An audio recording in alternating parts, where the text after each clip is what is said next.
alam naman natin ngayon na usapan ang mga memes at least dito sa Pilipinas, no, locally, kasi ang daming mga influencers lalo na sa Facebook na nagpo-promote or nag-shield ng mga meme coins na pinapasukan nila, or maybe sila yung dev or sila binayaran sila para i-promote yon. But either way, saan ba natin pwedeng i-trade tong mga memes na to? Para hindi ka mahirapan, si OKX meron na silang built-in na DEX kung saan, for example, meron kang memes na gusto mong bilhin na nakita mo sa Facebook, i-search mo na lang yan sa loob ng OKX at pwede mo na siyang bilhin. Ganun na kabilis ang OKX ngayon. Kung gusto mo mag-trade ng long and short, sa loob ng OKX. Kung gusto mo mag-swap ng mga tokens na hindi pa nalilist sa OKX, pwede mo na rin yan gawin sa OKX. So in this video, it's a tutorial video. Tuturuan ko kayo paano tayo mag-trade or paano natin i-activate yung DEX feature dito sa OKX. So nandito tayo ngayon sa main app ng OKX. Pwede mo siyang i-download sa App Store, Play Store. Pwede mo rin siyang i-access sa website, sa desktop version. At kung wala ka pang account sa OKX, leave ko na yung link sa description sa baba, just to support me na rin, no? Huwag mo na rin kalimutan i-subscribe tong channel ko, like mo na tong video kung sa tingin mo helpful na kaganto. So right now, syempre kung wala ka account, register ka, gamitin mo yung referral ko kung gusto mo, register ka, KYC, lahat-lahat, and mag-cash in ka na via P2P. It's a separate tutorial, panoorin mo na lang yan, meron na akong tutorial for that. But let's say tapos ka na lahat doon, no? So right now, sa main page tayo ng OKX, sa home, no, makikita mo lahat dito yung mga memes, mga coins na trending or mga favorites mo or kung ano yung mga bago, and syempre yung balance mo.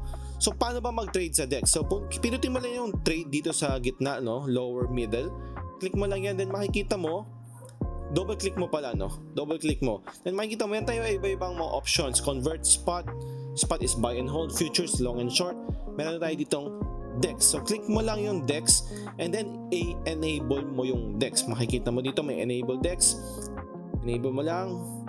Continue. Ayan, may mga konting tutorial.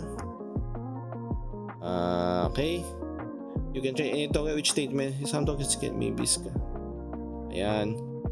I'm fully responsible. Kasi, ba't yan ginagawa mo tong mga quiz na to? Kasi, wala naman talagang kinalaman ang OKX dito sa mga DEX guys.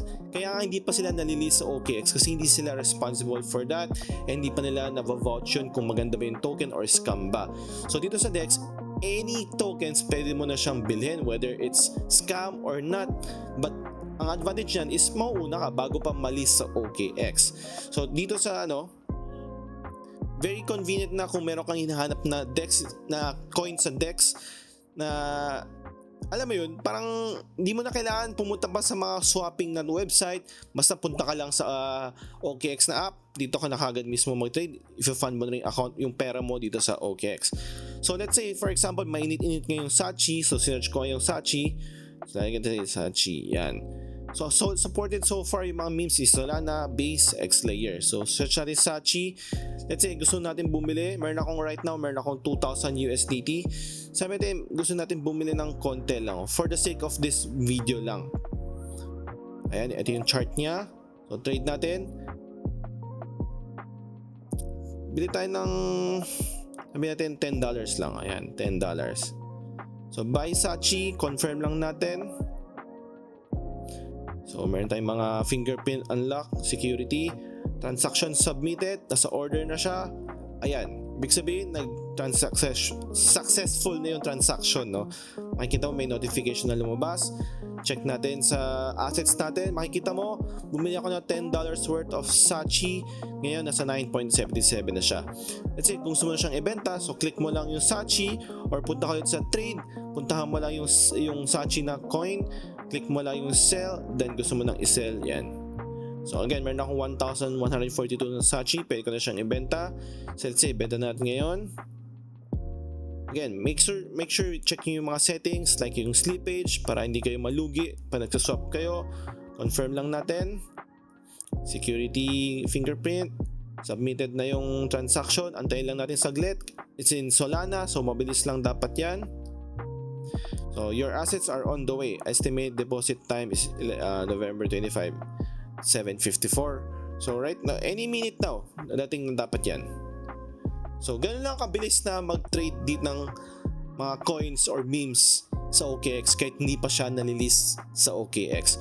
Let's say meron ka pang ibang mga gusto, basta search mo lang dito sa search bar, whether it's a contract address or yung pangalan ng meme coin or yung token symbol niya, yung ticker symbol niya, pwede mo siyang i-search dito. Basta karamihan mga Solana, nasa Base, no? So let's say Monad, meron tayong mga Monad dito.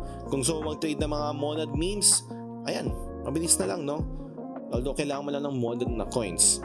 So ganun na kabilis mag-trade ng DEX sa OKX. Hindi mo na kailangan pa nang i-connect pa sa ibang wallet or may panibagong wallet ka pa. Basta kung nasa OKX ka, nandun yung funds mo, yun na yung gagamitin mo pang trade. So if meron pa kayong questions or meron kayong concerns related sa OKX mismo, hindi man not necessarily related sa DEX, basta OKX or any other questions sa crypto, pwede rin naman, no? Leave na lang comment sa baba. And yun lang.